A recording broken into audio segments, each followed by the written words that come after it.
খাওয়া দাওয়া সেরে স্নান সেরে জাস্ট ভাবলাম যে একটু শুতে যাব, মানে রেস্ট নেব। আর দেখো কারেন্ট চলে গেছে। কি আর বলি, মানে কিছু বলার নেই। আজকে সকালবেলা ঘুম থেকে উঠেছি, অনেকটা বেলা হয়ে গেছে। কারণ কি হয়েছিল বলো তো, ভোর রাত্রে 4টের দিকে না ঘুম ভেঙে গেছিলো। তারপর কিছুতেই ঘুম আসছিল না, দিয়ে তারপর ঘুমিয়ে গেছি। আর তোমাদের দাদাও ঘুমিয়ে গেছে, দিয়ে উঠতে উঠতে প্রায় 8:45 বেজে গেছে। তো তোমাদের দাদার এক জায়গায় কাজে যাওয়ার কথা, মানে ও গেছে কাজে, এখন তাড়াতাড়ি কাজে যাওয়ার কথা, প্রায় ওই 1টার মধ্যে। তো সেরকম কিছু রান্না বান্না করিনি, মসুর ডাল করেছি আর আলু ভাতে দিয়েছিলাম আর কি, আলুর চোখা করেছিলাম। আজকে সোমবার আমরা নিরামিষ খাই, কিন্তু তবুও বললো নাকি যে নিরামিষ খাবো না, এমনি যা ভালো লাগবে করো। বৃষ্টির ওয়েদার, ভালো লাগছে না কিছু। তো সেই জন্য যেরাম পেরেছি সেরামই রান্না করা হয়েছে।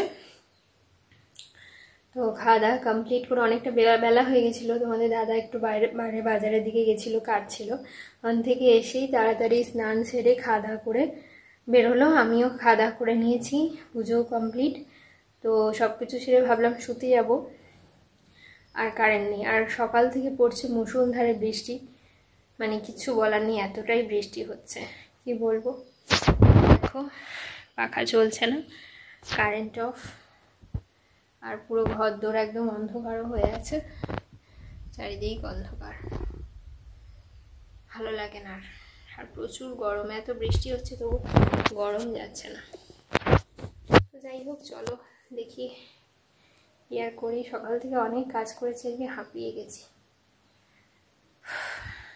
চলো, আপাতত এখন কারেন্ট নেই, প্রচুর গরম করছে। টাটা।